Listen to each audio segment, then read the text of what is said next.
Welcome to the One Question Leadership Podcast. This is Chrissy Raywalk, Director of Intercollegiate Athletics at the University of Delaware. One of the things that I appreciate and enjoy most about leadership is that it's a journey, not a destination. It involves lots of different twists and turns, and you need many different types of people to go along with you on your journey in order for it to be successful. So today, I invite you to start your leadership journey with this podcast. Enjoy.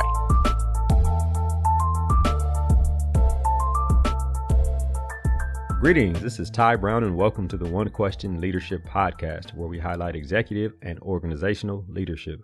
Be sure to follow us on Twitter at 1Q Leadership. This episode will be guest hosted by Diana Curdy. Diana is the Director of Marketing and Membership at Wakefield Research Partners. She has a background in sponsorship, sales, and activation. So without further ado, take it away, Diana. Welcome into the One Question Leadership Podcast. I'm your guest host for today, Diana Curdy, and I'm speaking with AJ Maestas. AJ is the founder and CEO of Navigate Research, which is a leading research firm in sports and entertainment, focused specifically on advising their clients into data-driven decision-making. AJ, it's great to have you on today. Thank you so much for joining us. Oh, well, thank you for having me. I'm very grateful to be here, Diana, and a great debt of gratitude to Ty as well. Awesome. Well, I guess first and foremost, I should congratulate you on another anniversary for Navigate. Is that right? Today is a 14-year anniversary? Yes, thank you for noticing. It's kind of weird. It feels like 40 years, not 14. So it's a strange way to keep track. For anyone who's an entrepreneur out there, you realize that the time just goes by. What do they say? The days are long and the years are short. Yeah, well, I mean, it must be a tribute to your success then. And of course, what we want to get into a little bit today is this new and very different environment that we're facing globally and across many industries, but specifically how it's impacting sports and entertainment. So the first thing I wanted to talk to you about is, specifically Navigate is really focused on data-driven answers, and you're trying to work with your clients to provide those insights in a variety of ways. So when you're keeping in mind the perspective of different brands and partners that you're working with, how do you see that proof of performance and ROI of being evaluated and changing moving forward? And what types of data are going to be really critical to evaluating those partnerships now that maybe were less important in the past? Yeah, I would love to. And I think you share in this opinion, with what you do at Wakefield and the team there. I couldn't agree more with your mission statement, right? Which is we are inundated with media equivalency and sort of earned media numbers, which are often really just a justification for the budget versus other ways you could spend it in measured media. And I really believe the future lies in understanding effectiveness. And if you look at where the industry is going and attempt to answer both those questions at the same time, we are short on social, digital, and mobile assets. That's where the money is flowing to. And it just also happens to be an incredibly measurable medium and platform. So if you think about what you and I, Diana, do for a living, it is measuring the effectiveness and the impact of these deals for buyers and sellers. And I'm pretty sure that's where it's going, or it's going to shrink. If you can't prove performance with alternative investments that down to the minute and second, laser focused to who you want to reach, are able to be measured, it's going to be pretty tough competing for dollars. And when you're talking to a brand or a sponsor and kind of advocating on their behalf and looking at what type of partnerships that they should be pursuing with properties, teams, entertainment, whatever it may be, if they're really zeroed in on those impressions, something that they see those numbers coming off the page, they think that is substantial, that's good enough just to have that media value. How do you tell that story to them and help them switch their mindset a little bit, as it were, to see why more actionable deliverables are going to be important, especially moving forward now? Well, we typically try to honor the media equivalency measures because they do matter. That's an efficiency measure. You certainly don't want to invest off target on the wrong audience at the wrong price with the wrong reach. But we then try to build on that and instill in them sort of a belief that ultimately their job is to sell incremental products or services, widgets, let's call it. And in an effort to do that, we try to align their incentive and vision for their sponsorship strategy with those objectives that the business has overall, as if you were in the seat of the CFO or the CEO of that company. And I think this is helpful whether you're a buyer or a seller. So not just when we're working with the brand side, but if you ultimately are helping them be a better marketer and sell more stuff, they're going to get promoted. They're going to be able to protect their budget. They're going to be able to protect their job in crazy times like this and COVID-19. So as silly as it might seem, we don't try to strike the obsession with efficiency and reach measures. We just try to add to it effectiveness measures and real outcomes. This is ultimately what a great marketer should be doing anyway. So you're helping them be better at their job. And it might seem a little funny to appeal to their public and private fears in doing so. But at the end of the day, you're trying to put them in alignment with their business. You are helping them in their career and everything associated with that. If you can get, people to be wise and intelligent investors. And boy, when you have effectiveness and efficiency, working in combination together, this is when it really, goes off the charts, right? This is when it gets special. That actually is a great transition into the next part of it here. So you were on a webinar with SSB talking about some of these factors, how post-COVID world is going to change the dynamics of sports and how some of those asset mixtures come into play. And one thing that you were discussing in that conversation is that when it comes to sports specifically and sponsorships, anywhere from 40 to 50% of that sponsorship revenue is really being realized through those in-venue assets. So if we're potentially going to enter a world here where we have reduced stadium capacity or even playing games without fans, that's going to raise some questions for the sponsorship world and partners that are engaging there. So, looking past the current climate and conditions that are going to be due to COVID-19 right now, how do you see those partnerships diversifying and changing to be less reliant on those assets, bringing in those digital assets even more so and using them more effectively? And kind of a secondary question to that, do you see this as being something that will create a permanent change and mindset shift? Or do you think this is something that brands will temporarily adapt to get through this period and then maybe go back to what they were doing? Well, I do think there'll be some permanent change, but I think it'll be a positive thing, an accelerator to the place we should have been going, and we're going anyway. But to answer your first question in order, you already hinted at social, digital, and mobile growth. There's no question pro sports, and then even more so at the collegiate level, we are behind in the ratio of those assets and benefits as a part of a comprehensive cross-platform, sponsorship or marketing investment. Now, some of that's the practical reality of what's controlled at the team or university level, but there are ways to mitigate that difference. And if you look at spending in the digital space, it is a double-digit % growth per year, has been for a very long time. Mobile has passed PCs, depending if we're talking about impressions, total audience, minutes spent, or ad revenue, sometime between 7 years ago and 1 year ago. So basically, if you're not in a mobile-first world already as a marketer, you are approaching a decade behind the times. So there's things that can be done, right? There's no question, but we're envisioning a world essentially that it has 50% or more of sponsorship revenue attached to virtual assets as opposed to physical traditional assets. Now, don't get me wrong, there'll be innovation and there'll be new things like jersey patches and things like this that set that ratio back. But the point is, that's where the money is. I believe 95% of revenue growth in digital in the last year went to Google and Facebook owned properties alone, just those two companies. So I'm not trying to say that this is easy. Other people are having this challenge as well. The broadcasters and networks. We work with all the major networks and broadcasters. They have the same challenge. How do we position ourselves as a place for digital, and how do we capture that revenue and value?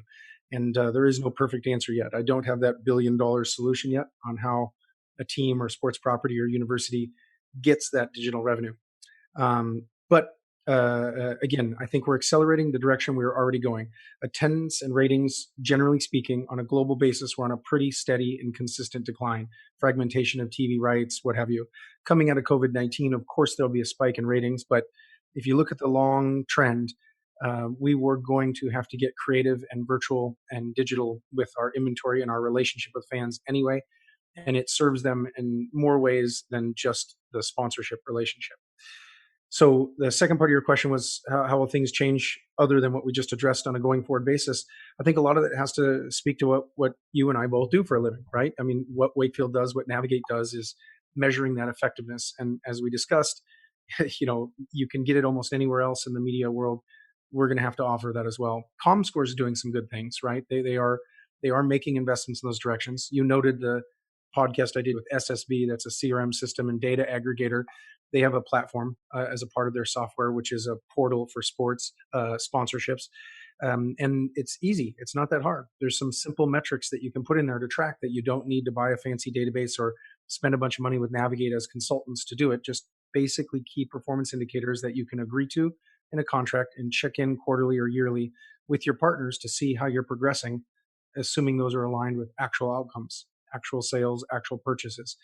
And then a level above that, there's things that are getting really fancy, right? There's some pretty incredible passive observation research. So not taking people's word for what they say they're going to buy or how they feel about something, but just watching them. Unfortunately, much of that is controlled via Google and Facebook as well. But being able to see what people actually do, and as transactions move to be mobile and digital, and they certainly are at a rapid pace, we will have the ability with data to see exactly who shifted buying behavior.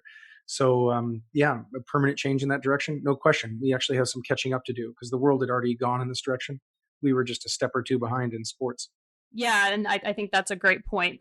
For whatever reason, we seem to have been one pace behind in terms of measuring some of those points that would help us actually get in front of our customer base and our fans to offer them better value and then better return for those partnerships. So even along those lines, and again, this referencing back to that conversation that you had within SSB's webinar, you spoke a little bit about Gen Z and how that's going to be such an important base for people to be targeting and understanding that behavior. Do you see that in the sports space in particular being that new market to be able to take over some of these season ticket holders and the older fan base that's maybe less digitally savvy and not engaging with the team and the property in the same type of way in a digital space? Oh yeah, almost everything has materially changed with millennials from prior generations, and then again materially changed to Gen Z relative to millennial behaviors. So if you're still sort of feeling like, these millennials are different, it's hard to reach this audience, this is a brave new world, brace yourself. A similar level of shift and change is coming again, and it's not a consistent change. It's not always in the same direction. One of the things we shared on that podcast was Fortnite being the second sort of sporting competition as far as popularity with Gen Z, behind the NFL and one slot ahead of the NBA. It's different in so many ways. It's kind of shocking, honestly. So you will not engage with these people with long form content at the same rate you did in prior generations. Social media activity has continued that incredible pace away from live television and into sort of library viewing, right? And on-demand Netflix type viewing. There's a great number of fans who are interested and even participants and played in their youth and continue to play that don't necessarily follow the sport they were a participant in. That was an age-old safety we could always fall back on. If you're a participant, you'll be a fan the rest of your life. You'll follow this normal curve. So in short, I'm saying the entire pathway to fandom has changed. The way they consume the sport has changed. The way they consume media has changed. And your relationship with them and the way in which you're going to draw revenue out of them is going to change. Subscriptions are the future. And you see very, very few sports properties comfortable with and utilizing the subscription model to have a relationship with their fans, and in particular this next generation. But the older edge of Gen Z is already 24. They are already well into that 18 to 35 core sports fan segment that is what carries the day on ratings on television and sets the future of fandom and ticket buying and what have you. So it isn't get ready for Gen Z if it's essentially, if you're not ready right now, you need to take a master class real quick and get caught up because you're already behind again. Well, that's some good insight there. And I wanted to, before we run out of time here, switch gears just a little bit to another area of Navigate's business. And that's that advisement with universities on multimedia rights and finding the right partner to come in and to be able to advise and lead in that sort of way.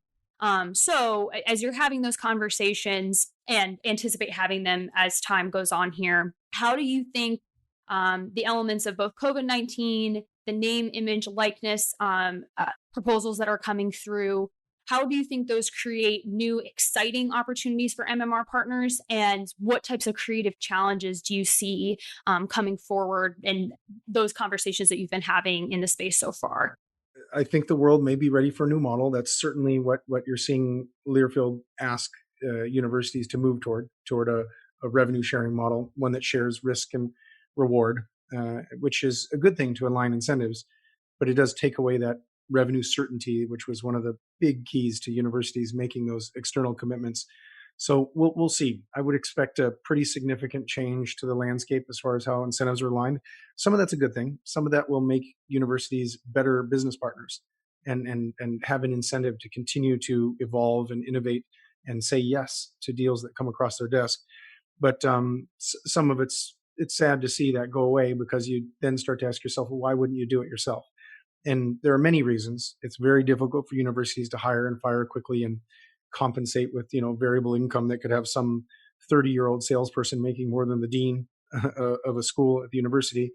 But there's a reason. There is a reason. Over 90% of major universities outsource their multimedia rights, while virtually no professional sports teams do in the United States.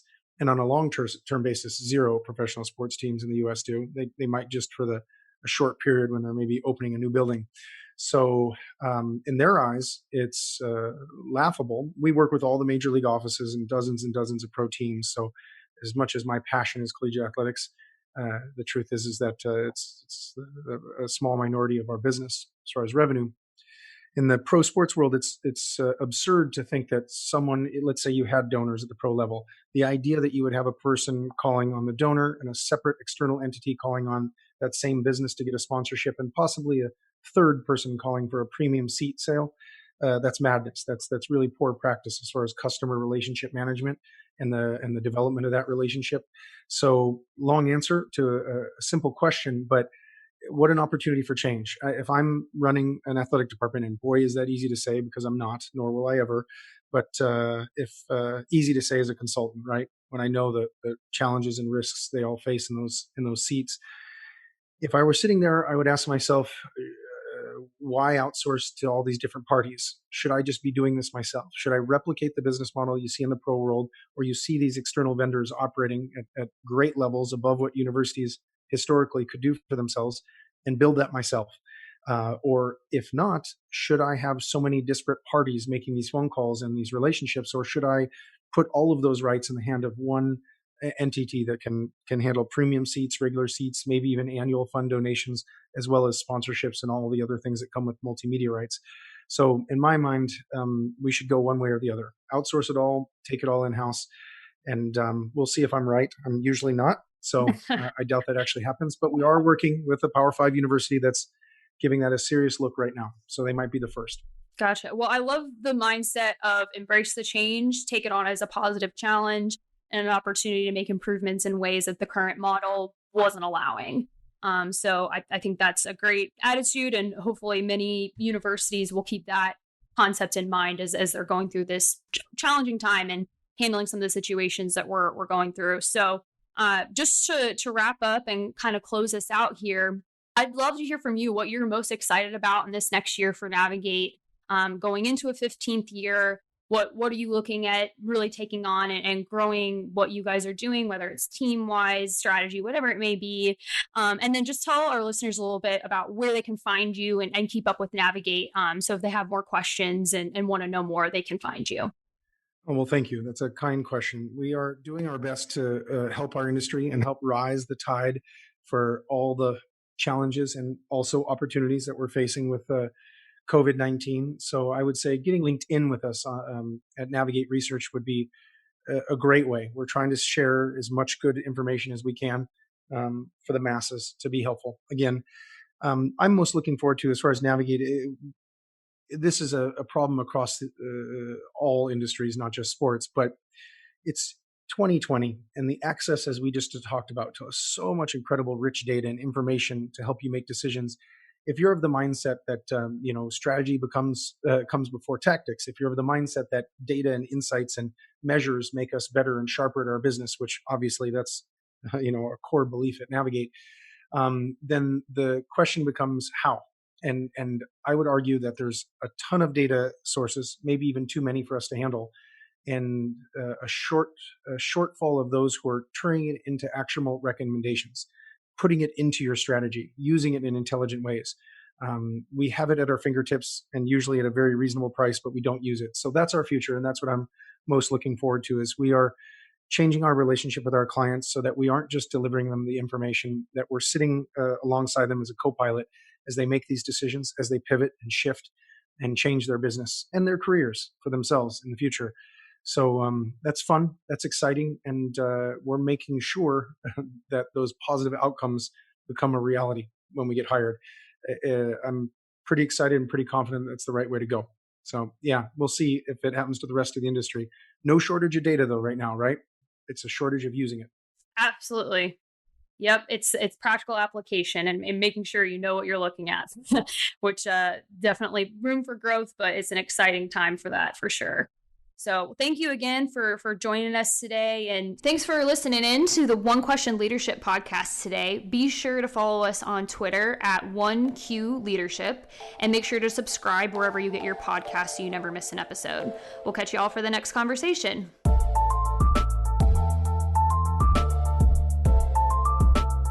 This episode of the One Question Leadership podcast is produced by Spades Media Group, solving problems using creative leadership.